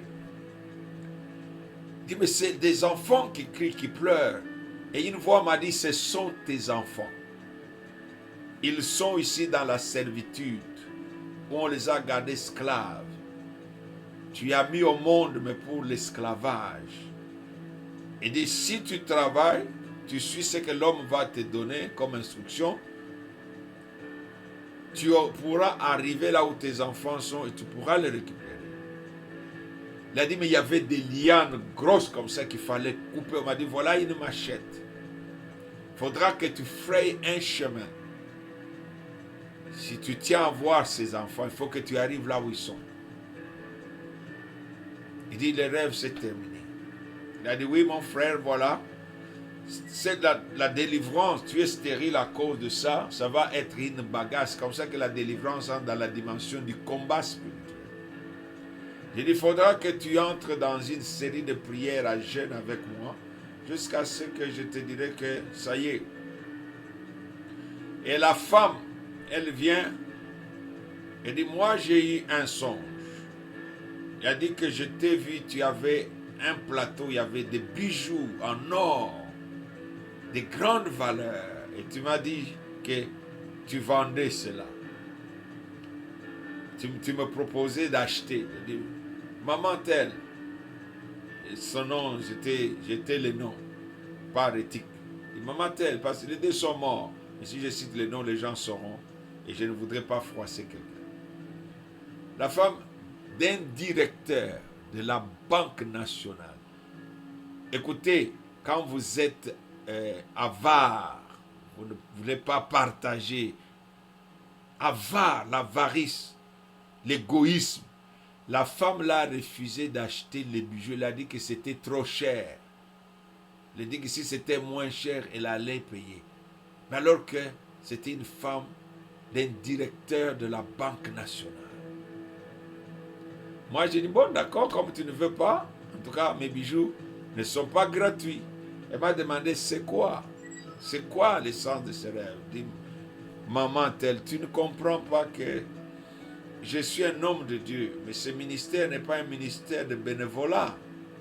Je ne suis pas un bénévole, Dieu ne m'a pas engagé dans le bénévolat. Il a dit que la vache qui foule mange, on ne la muselle pas. Dieu a dit que l'ouvrier mérite son salaire. Je suis venu dormir chez toi, par terre, et puis je vais seulement partir bredouille comme ça. Les deux là ne m'ont jamais suivi et ils sont morts stériles. Villa, Mercedes, restés sans héritier. C'est les cousins, c'est les neveux du directeur de la banque. Il n'y a rien de plus terrible que de laisser tes biens à quelqu'un d'autre. Abraham dit non, Seigneur. Mon héritage, ma richesse ne peut pas aller chez Eliezer ici. Eliezer, un esclave que j'ai acheté de Damas. Je veux que ça soit mon propre sang. L'héritage est destiné. Si tu n'as pas d'héritier, même ton ministère a besoin. Même ton héritage, mon onction a besoin des héritiers pour que je puisse laisser ça à des personnes appropriées. Les diables te volent quand tu ne reproduis pas. Ta survie, ton existence va s'éteindre. Tu n'auras pas de postérité. Tu n'auras pas de continuité. C'est pourquoi la stérilité est dangereuse. Dieu ne veut pas que tu sois stérile. Dieu ne veut pas que tu sois stérile. N'accepte pas ça. Braseteshta. Braida kintreste brakuda maide. Isse keshte torabande. Erte mistaida kusta kataria ban. Ishte ke sejde kiraba.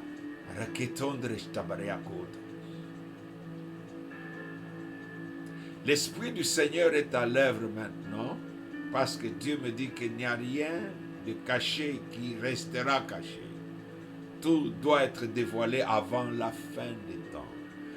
Toute chose qui est la cause d'une situation devra être exposée. Car je suis lumière, je mets tout à nu, dit le Seigneur. Je suis celui devant qui il n'y a pas de secret. Il n'y a aucun secret de ta vie qui ne soit connu de moi, dit le Seigneur. Si tu m'invoques, tu me cherches, je vais te montrer d'où vient ta cause. Vous voyez, quand les enfants d'Israël perdent la bataille, ils sont vaincus à Haï. Josué va se prosterner, il prie, Dieu dit, tu as bien prié, maintenant comme tu as prié, tu es arrivé à moi, je te prends par la main, allons, nous allons chercher la cause. Dieu dit, viens, je connais le quartier, je connais la rue, je connais la personne et sa famille. Dieu l'a amené jusque chez Akan, il dit, voilà, ton Akan est ici. Là où ta malédiction est venue, cette stérilité, là où elle est venue, Dieu dit, je connais, je peux t'amener là-bas. Ça ne vient pas de moi. Dieu dit à Esaïe, dit ceci, quand on t'attaque, si on t'attaque, ça ne viendra pas de moi. Quand Dieu n'attaque pas, Dieu punit.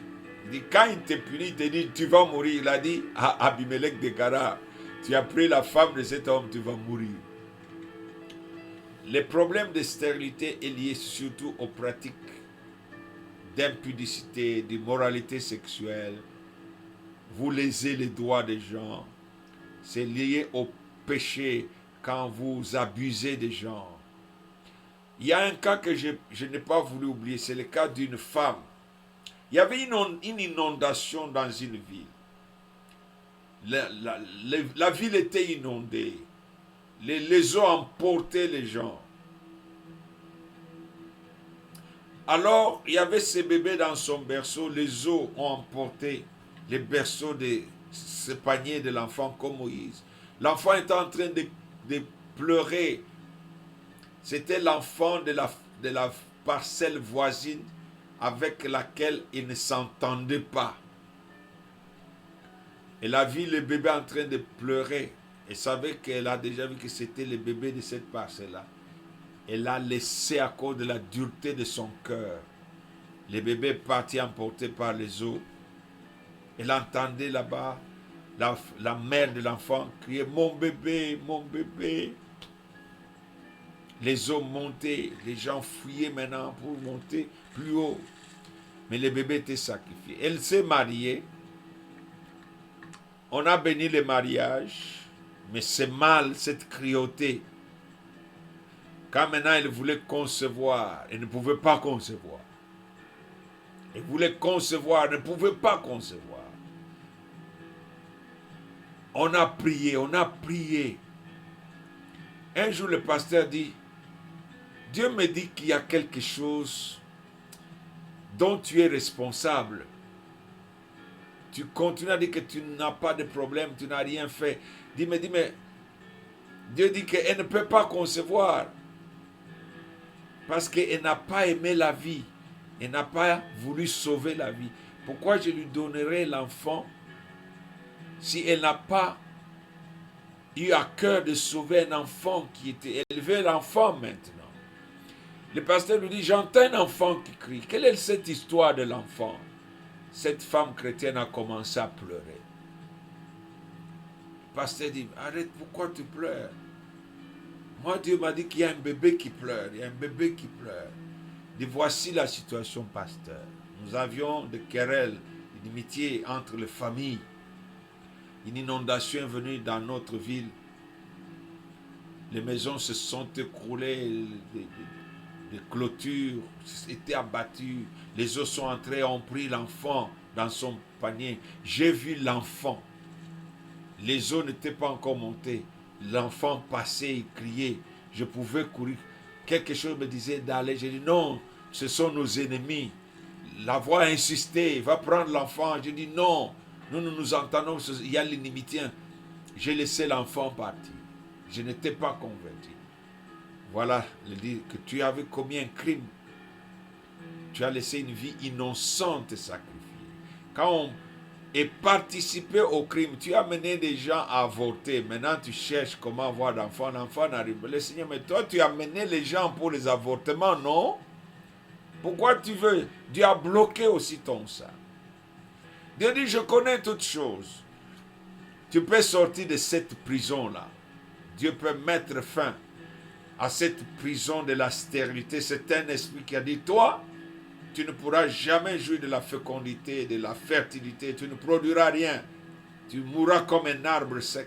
Mais Dieu dit aujourd'hui, si tu t'humilies, tu te repens. Abimelech a dit, oh Dieu, je ne savais pas. Abimelech a dit que oui, nous sommes une nation juste. Vous êtes une nation juste, mais ce que tu as fait n'est pas juste.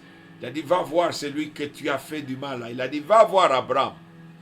Il a dit, c'est celui-là que tu avais lésé, que tu vas voir. Tu avais pris sa femme, n'est-ce pas? Va le voir lui. Si tu as causé du mal, tu as participé à un mal, ta famille est à la base de la souffrance dans une famille, il y a eu des pertes de vie. Le Seigneur dit, va voir ces gens-là. Va leur dire, je viens demander pardon au nom de ma famille pour ce qui a été fait. Ah, l'Esprit de Dieu est à l'œuvre. Maintenant, il y a une onction qui est à l'œuvre. Si c'est Dieu, Dieu dit que je veux que tu saches que j'attendais de toi. Vous savez, quand Élisabeth et Zacharie ont servi, Dieu dit que quand tu m'auras servi et que j'aurai su que tu n'as plus d'autre préoccupation que de me servir et que tu es prêt à recevoir ce que j'envoie comme étant, parce que l'enfant qui devrait naître de Zacharie et d'Élisabeth devrait appartenir à Dieu. Il a dit, j'envoie mon messager. Il a dit, je vais vous consoler, mais celui-là, il sera à moi. Vous avez vu, il est allé passer sa vie au désert. Il a dit, celui-là, il aura une autre vie. Vous n'allez pas le toucher. C'est un Naziréen. Anne a Dieu dit, je vais entendre. Anne a fait un vœu. Dieu, l'enfant que tu vas me donner, je vais te le prêter. Parce que Dieu voulait remplacer un sacerdoce de transition parce qu'Élie s'était disqualifié. Dieu a dit non, il n'y aura pas un peuple sans sacrificateur. Samuel était sacrificateur et prophète en même temps. Parce que tous les enfants d'Élie sont tombés morts. Dieu voulait que quelqu'un lui dise, allez, je veux cet enfant, il est à moi. Vous savez, quand un parent a un enfant, il le trouve, c'est comme un bonbon, c'est comme un bijou, commence à les gâter, il dit, non, celui-ci ne sera pas gâté. Je ne veux pas que tu touches à celui-ci. Il sera dédié. Vous voyez, Samson a été perdu, pourquoi? Les parents ont laissé faire n'importe quoi, il est allé prendre une prostituée là-bas, alors qu'on avait dit que non, cet enfant-là sera un Naziréen. Il y a des enfants que Dieu a retenus pour qu'ils ne viennent pas. Ils doivent venir comme des enfants de signes de temps. Des enfants de signes de temps. Vous allez entendre des enfants naître avec la prophétie. Un bébé né commence à prophétiser à l'hôpital. Les gens c'est quoi ça? Mais tout le monde, le corps médical, sait qu'aucun bébé n'a jamais parlé. Mais celui-là va parler à la sortie. Vous entendez des enfants qui sortent avec des choses incroyables qui sont en train de se faire. Cette barrière de la stérilité doit être brisée maintenant. Dieu a ouvert cette porte de la grâce. Dieu dit, tu ne peux pas mourir dans la stérilité. Je ne veux pas que tu meurs dans la stérilité. Quand je priais, je pensais à tous mes enfants. J'ai des enfants qui servent Dieu, qui sont dans la stérilité. J'ai dit, Seigneur, ils ne peuvent pas mourir stériles. Même s'ils ne communiquent pas avec moi, moi je prie pour eux. Je prie pour eux, je ne vous citerai pas. Il y en a qui ont donné des offrandes. Le Seigneur m'a dit, demande-lui comment il a eu la femme. Il a marié une femme qui n'était pas divorcée. Il a pris une femme, parce que la femme, on l'a maltraitée dans la famille. Alors, comme elle était maltraitée, il a dit pour sauver sa peau, il a marié quelqu'un, mais la famille là, elle n'a jamais été divorcée. Il est parti avec un mari et il n'a jamais pu mettre au monde. Il dit, il faut régler ça. Il faut régler ça. Il dit, comment? Allez voir la famille où elle était mariée. Même si l'homme ne voulait pas d'elle, va payer la dette là-bas. Et comme vous l'aviez dotée, je viens vous rembourser ce que vous l'aviez donné pour elle. Ton problème là finira. Il ne m'a pas écouté, la situation est toujours là. Dieu dit, va réparer, va voir Abraham. Dieu dit à Guéra, va Abimelech, va voir Abraham. Va voir Abraham. Va voir cet homme-là que tu as offensé. Si tu avais couché avec l'homme d'autrui et que la femme a dit que le sein de cette femme, sauf si moi je ne suis pas la première femme que tu as connue, qui a dormi dans ton sein, alors que cette femme-là, qu'elle accouche, qu'elle enfante. Et c'est comme ça que tu es comme ça. Tu peux aller, si cette femme vit, va dire, dans ma jeunesse, j'avais fait ça contre toi. Dieu va te pardonner. Le pardon, il y a le pardon qui exige la réparation. La réparation peut être seulement un aveu. Tu vas dire que je te demande pardon. Alors cette fille qui a pleuré, qui avait vu les bébés passer mourir, Dieu lui a dit, va demander pardon à la famille et ton sein va s'ouvrir. Ils ne se sont jamais parlé. Il est allé toquer. Qu'est-ce que tu viens faire? Il a dit, pardon, pardonnez-moi, laissez-moi entrer. Non, ne viens pas chez nous, toi, vous et moi. Il dit, pardon, j'ai quelque chose de très important.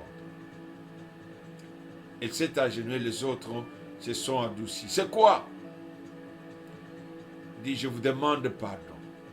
Le bébé que la pluie avait emporté, je l'avais vu. Comme je vous haïssais, on vous haïssait, nous étions des ennemis. J'ai laissé votre bébé partir. Je suis coupable d'avoir participé à la mort de votre bébé. Je suis venu vous demander pardon. J'aurais dû le sauver. Ces gens ont encore pleuré. Ces pleurs-là, ces douleurs-là, ça les a libérés. Et Dieu a ouvert le sein de cette femme. Le fait que tu pries ne résout pas le problème. Le fait que tu t'es converti ne résout pas tous les problèmes. La délivrance ne fonctionne pas comme ça. La délivrance est liée au principe. Si un mal a été fait, quelque chose de très spécifique, qui a touché à ce qui ne peut pas être, au fondement qui ne peuvent pas être détruites, va là-bas. Tes semences sont dans le monde des ténèbres. Ton sein est en train d'enfanter, d'engendrer dans le monde des ténèbres. Dis au Seigneur, je me répands. Il y a des familles, des tribus où la prostitution. Il y a une tribu, par exemple, au Congo, là-bas, en République, ce sont les Bamongo. Tu vois, dans leurs histoires d'immoralité sexuelle, la maman va chez son copain, son concubin, avec sa fille. Quand la maman a eu des rapports avec son concubin, elle dit que elle aussi c'est une personne, non? Elle a aussi des désirs. Tu crois que je l'ai amenée pour rien? La maman mène sa femme, sa fille, coucher avec les mêmes hommes qu'elle a couché avec. Ces choses-là créent des histoires incroyables. Ça, je l'ai entendu moi-même d'une bouche d'une des femmes de cette tribu-là, que nous, on est comme ça. Voler les choses des gens. Il y a des actes que vous avez posés, les gens ont été obligés de vous maudire. Il y a la stérilité qui vient de la malédiction, les envoûtements, les mauvais sorts, les enchantements. Le Seigneur dit que le mal qui a été fait a ouvert la porte. Si tu m'invoques, tu me demandes qu'est-ce qui a été fait. Moi, je te montrerai. Alors, repens-toi. Là où il faut réparer, repars. Et le Seigneur prononcera la bénédiction sur toi. L'Esprit Saint ne me permet pas de prendre le temps d'aller plus loin. Je voudrais prier pour celles qui sont prêtes et ceux qui sont prêts. La parole de Dieu dit que Dieu ouvrit le sein. Dieu ouvrit le sein. Je viens maintenant au nom de Jésus-Christ pour déclarer cette œuvre de la malédiction, cette œuvre de l'oppression, ces mauvais sorts maléfiques, ces forces maléfiques qu'on t'avait jetées, cette oppression qui est venue, non pas de toi, mais des générations qui t'ont précédé. Vous avez entendu la stérilité générationnelle.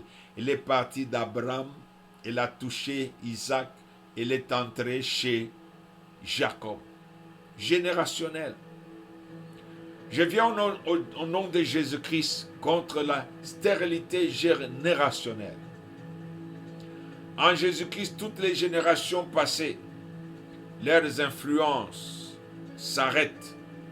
Les dominations de forces du passé, les principautés de l'autre monde ont été condamnées à la croix de Jésus-Christ. Je viens condamner toute stérilité qui vient d'une malédiction générationnelle dont tu t'es repenti et tu as demandé à Dieu la grâce. Je brise cet esprit de malédiction, je le livre à la croix. L'esprit de sorcellerie de famille qui a fait de toi une esclave pour produire dans le monde de ténèbres, je livre cet esprit à la croix au nom de Jésus-Christ. Le mode de vie qui t'avait imposé de force, comme une servitude dans laquelle tu étais sous la puissance de l'envoûtement, qui t'a amené dans le vol, dans l'impudicité, dans la pratique de drogue. Je livre ces forces de ténèbres à la croix pour le briser au nom de Jésus-Christ, afin que leur influence, leur emprise sur tes organes soit brisée au nom de Jésus-Christ. Je prononce les jugements de Dieu. Les jugements que Jésus-Christ est venu prononcer sur Satan et son royaume de ténèbres à la croix, en livrant son propre corps pour subir les jugements de Dieu. Par les jugements de Dieu que Jésus a subis, je jure ces œuvres de ténèbres dans ton corps et je les brise au nom de Jésus-Christ. Que leur condamnation soit prononcée par le sang de Jésus qui a coulé pour toi. Je brise cette malédiction. Je brise sa source. Je brise ses forces, les agents derrière ses forces, les esprits de sorciers, morts ou vivants, des êtres humains, que ce soit des esprits des ancêtres qui ont pris avec toi, avec eux, dans leur cercueil, tes organes, ton pouvoir de reproduction, je les dépouille, je vais dans ces lieux-là pour arracher ce qui est à toi. Tout ce qui a été amené captif dans le monde de ténèbres, pour la servitude, au nom de Jésus-Christ. Ceux qui détiennent ce qui est à toi, que Dieu t'a donné par l'ordre de la création, soient foudroyés. Je foudroie ces demeures de ténèbres. Je foudroie les geôliers. Je les soumets à l'épée de la parole de Dieu pour le jugement. Que le feu de Dieu s'abatte sur ces sociétés, ces cités de servitude, pour libérer ce qui est à toi, ta paternité, ta maternité, ta progéniture, car c'est un Dieu qui fait revenir de la captivité les captifs de tes entrailles aujourd'hui. Les dieux d'Israël, qui a ramené les enfants d'Israël de la captivité d'une nation, de leur captivité. Que Dieu ramène ta descendance. Que ton sein revienne à la vie. Je déclare la vie comme une évidence, comme une preuve de la délivrance par l'onction du Saint-Esprit. Que tes organes reproducteurs retrouvent la vie. Qu'elles reproduisent. Que les œufs reviennent à la vie, qu'elles ne soient pas secs.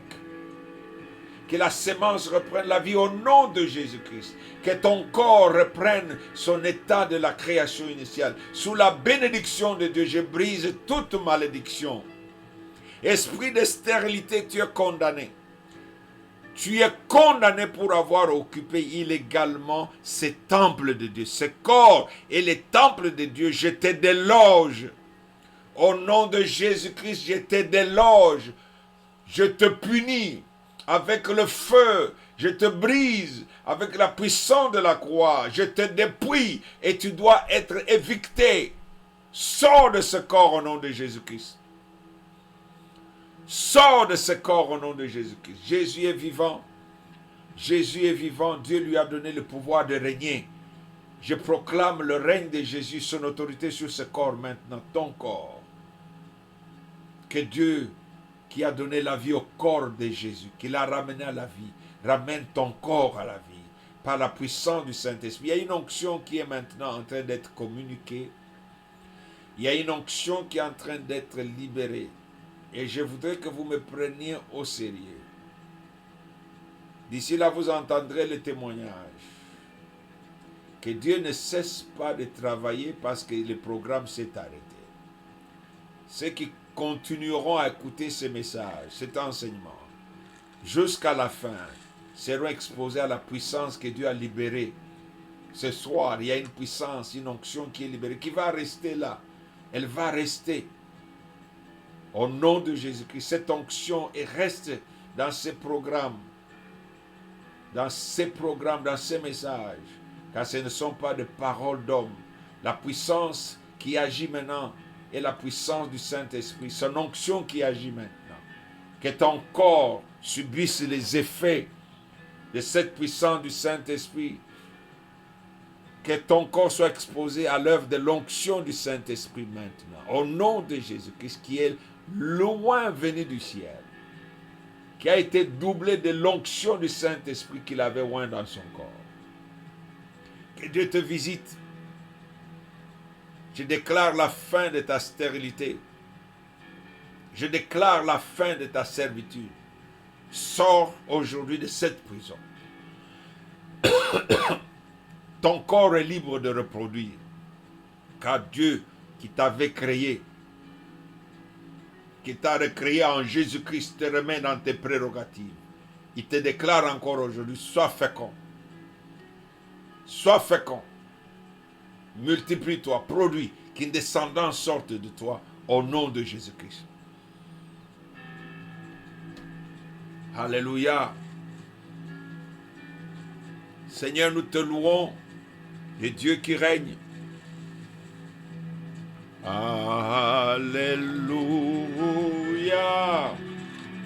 Notre Dieu tout-puissant et il règne. Tu règnes, Seigneur, sur toute chair. Alléluia. Tu es saint, 3 fois saint, le Seigneur Dieu tout-puissant. Digne est l'agneau, digne est l'agneau, car tu es saint. Le Dieu d'Israël, le Dieu qui a dit d'Abraham, cet homme est mon prophète. C'est toi qui m'as établi comme serviteur. Élie, quand il a prié, il a dit, oh Dieu, je t'adresse la prière, toi qui as fait de moi ton serviteur, qui m'a donné de travailler selon ta parole, que ton esprit m'agrée, que ton esprit confirme la parole, Seigneur, que des stériles passent de la sécheresse à la fertilité, que la vie revienne, qu'elle pénètre en eux, qu'ils soient vivants au nom de Jésus-Christ, devant qui ils sont venus, et que la gloire te revienne, ô Dieu, au nom de Jésus-Christ. Amen. Amen. Donc c'est la fin de cette émission de la prison à la vraie liberté, sortie de la prison, de la captivité, de la stérilité. Bonne soirée chez vous. Au revoir à tous, à toutes. À mardi prochain.